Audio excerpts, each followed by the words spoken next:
ये जरूरी नहीं कि इंसान हर रोज मंदिर जाए।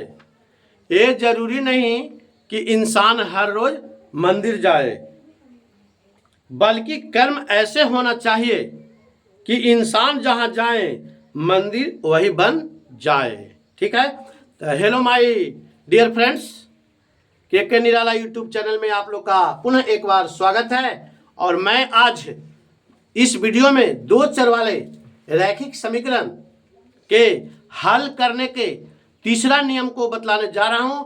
आप लोग इसे ध्यान पूर्वक देखने का प्रयास करेंगे, कोशिश करेंगे। तो आइए हम लोग व्हाइट बोर्ड पर देखते हैं दो चर वाले रैखिक समीकरण युग्म का हल करने का तीसरा नियम। तीसरा नियम का क्या नाम है? वज्र गुणन विधि। वज्र गुणन विधि। ये विधि बहुत इंपॉर्टेंट है और ये विधि करीब करीब बिहार विद्यालय परीक्षा समिति द्वारा ली जाने वाली मैट्रिक बोर्ड के इम्तहान में दोनों सीटिंग में कोई न कोई सीटिंग में अवश्य पूछता है। इसलिए प्यारे छात्रों, इस विधि को ध्यान पूर्वक देखेंगे और समझने का प्रयत्न करेंगे। ठीक है। तो बोर्ड पर मैंने लिख चुका हूं वज्र गुणन विधि। तो इसके लिए भी मैं फिर एक उदाहरण ले रहा हूं उदाहरण x प्लस वाई बराबर 5। x प्लस वाई बराबर 5। ठीक है। और दूसरा समीकरण है 2x माइनस 3v बराबर 4। 2x माइनस 3y बराबर 4। ठीक है। 2x माइनस 3y बराबर 4। अब हम लोग देखते हैं कि वज्र गुणन विधि से कैसे हल किया जाता है। तो सबसे पहले मैं हल लिख देता हूं। ठीक है। और x प्लस वाई बराबर 5। ठीक है। तो वज्र गुणन विधि में क्या होता है कि हम लोग जितना भी राशि दी हुई है, जैसे x, y और 5 दिया हुआ है, उसको हम एक तरफ ले आते हैं पक्षांतर करके। ठीक है। तो x प्लस वाई माइनस 5 बराबर 0। इसको हम लोग समीकरण 1 लिख देंगे। इसी तरह से है समीकरण 2 में 2x माइनस 3y बराबर 4। इसको भी इसी तरह से हम करेंगे 2x माइनस 3y माइनस 4 बराबर 0, समीकरण नंबर 2। ठीक है। तो अब हमको क्या करना है, इससे हमको छांटना पड़ेगा। क्या छांटना पड़ेगा? a1 a2 b1 b2 c1 c2। इसे अगर दूसरे बुकों में देखेंगे, जैसे भारतीय भवन जो होता है सीबीएसई की किताबों में देखेंगे, तो इसको बोलेगा a b c d e f। और अगर आप केसी सिन्हा या एनसीईआरटी के मैथों में देखेंगे तो इसे आपको a1 और a2 b1 b2 और c1 c2 करके बनाया हुआ है। तो हम लोग एनसीईआरटी के अधीन अभी पढ़ रहे हैं, तो इसके अनुसार हम देखते हैं। अगर मैं जब सीबीएसई का बतलाऊंगा तो उसी के अनुसार मैं बताऊंगा। ठीक है। तो अब हम क्या करेंगे, अब देखिए यहाँ पे समीकरण 1 है। अब कैसे हम छांटते हैं a1 a2, इसके बारे में भी हम इसका जानकारी हम लोग प्राप्त कर देंगे। ठीक है।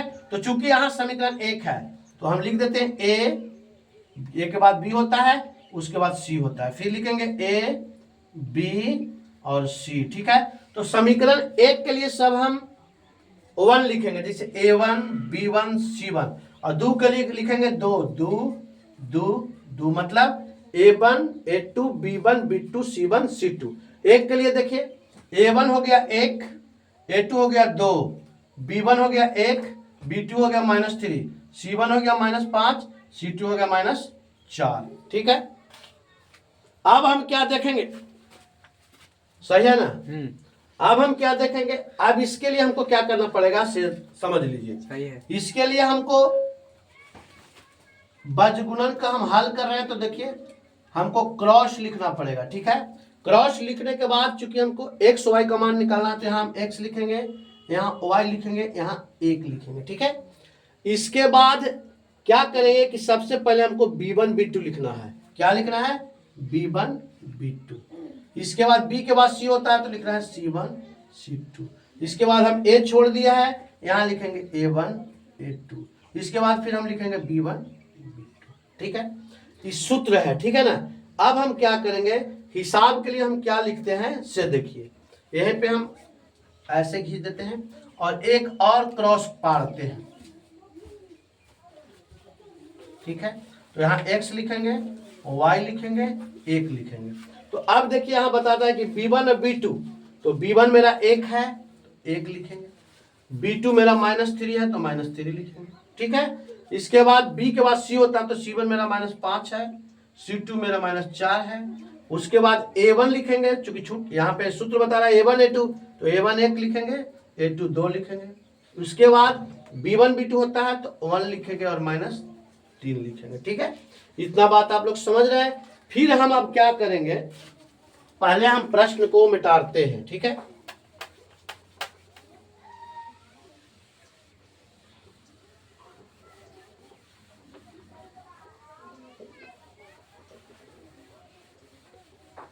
चलिए अब हम क्या करेंगे, देख लीजिए यहाँ पे x है तो x बटा, अब हम क्या करेंगे, इसमें और इसमें से गुना करेंगे या इसमें इससे गुना करके घटाएंगे, कोई फर्क नहीं पड़ेगा। तो -3 गुने -5, -3 गुने -5, ठीक है, घटाओ -3 गुने -5 घटाओ 1 गुने -4, 1 गुने -4 बराबर फिर OY बटा। अब हम क्या करेंगे, -4 गुना 1 घटाओ, -4 गुना 1 घटाओ -5 गुना 2,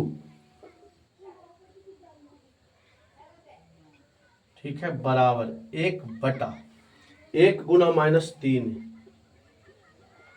घटाओ 2 गुना 1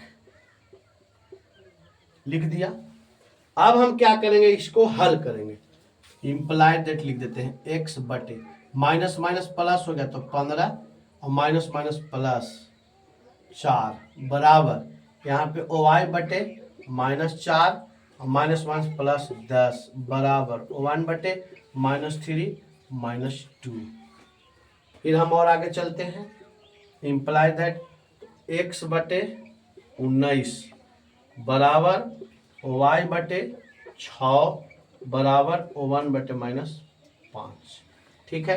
अब हम क्या करेंगे, चूंकि यहाँ x बटे 19 बराबर y बटे 6 बराबर 1 बटे -5 आ गया, इसका तात्पर्य है कि x बटे 19 1 बटे -5 के बराबर है और y बटे 6 1 बटे -5 के बराबर है। तो हम लिख देंगे, इसको पहले मिटा देते हैं जी, ठंडा के वजह से मिटाने में बहुत परेशानी हो रहा है।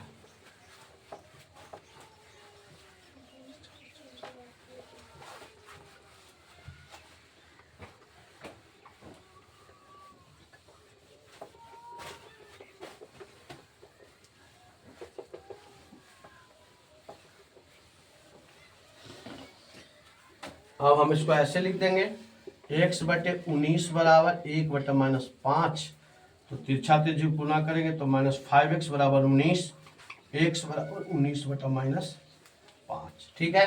इधर कॉमा दे देते हैं, y बटा 6 बराबर 1 बटा -5, तिरछा तिरछी गुना करेंगे -5, y बराबर 6 और y बराबर 6 बटा -5, ठीक है।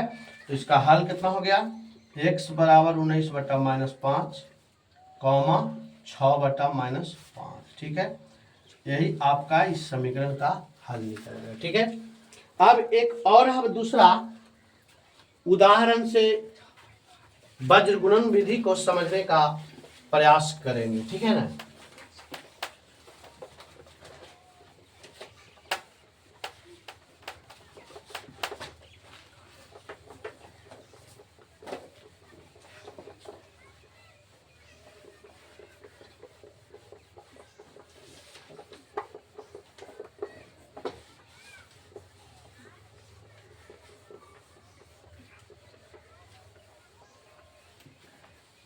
अगला उदाहरण हम लोग ले लेते हैं, x प्लस वाई बराबर 14, x प्लस वाई बराबर 14 और x माइनस वाई बराबर 4, x माइनस वाई बराबर 4, ठीक है। इससे हम समीकरण बना लेते हैं, x प्लस वाई माइनस 14 बराबर 0 एक समीकरण और x माइनस वाई माइनस 4 बराबर 0 समीकरण नंबर 2।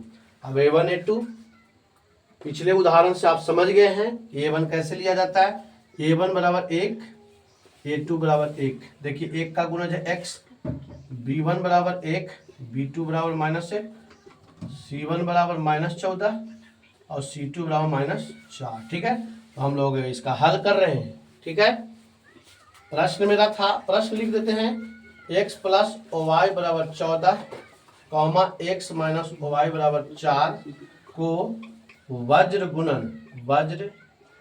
गुणन विधि से हल करें। ठीक है, इसको हम प्रश्न बना देते हैं, प्रश्न। ठीक है, यहाँ पे हल कर रहे हैं। ठीक है, तो अब हम क्या करेंगे, हम A1 A2 B1 B2 C1 C2 सब छाट चुके हैं। अब हम इसके लिए क्रॉस का चिन्ह दे देते हैं। ठीक है, अब हम क्रॉस का जब चिन्ह दे दिए तो x y का मान निकाला है, तो यहाँ x, यहाँ y, तो यहाँ 1। अगर ABC समीकरण में रहता तो यहाँ a लिखते, यहाँ b, यहाँ c लिखते। मतलब जो चर राशि रहेगा यहाँ पे लिखना है और चर राशि में 1 लिखना है। तो अभी मैंने सूत्र में बताया था कि शुरू में हमको B1 B2 लिखना है, तो हम लिख देंगे 1 माइनस 1। फिर उसके बाद b के बाद C1 C2 तो -14 और -4। उसके बाद A1 A2 1 1, फिर B1 B2 1 -1।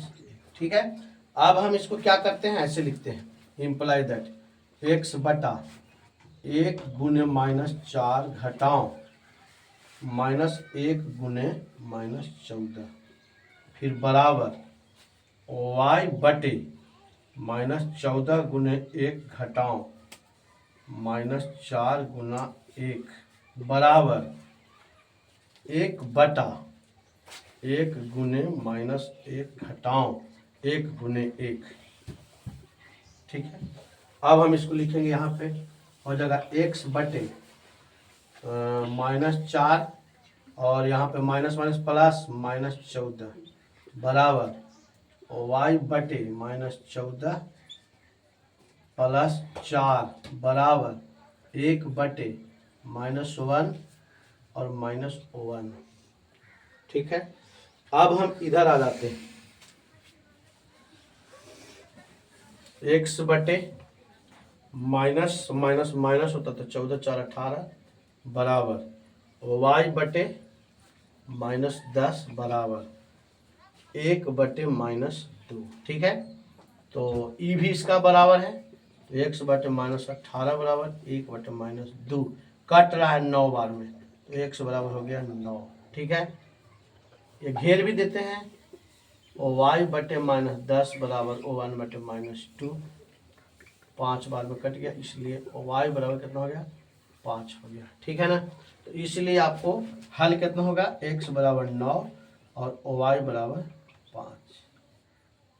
यही आपका आंसर हो गया। ठीक है, यही आपका क्या हो गया, आंसर हो गया। ठीक है, अतः आप लोग के ये वीडियो पसंद आए तो अपने मित्रों के पास शेयर करें, मेरे चैनल को सब्सक्राइब करें।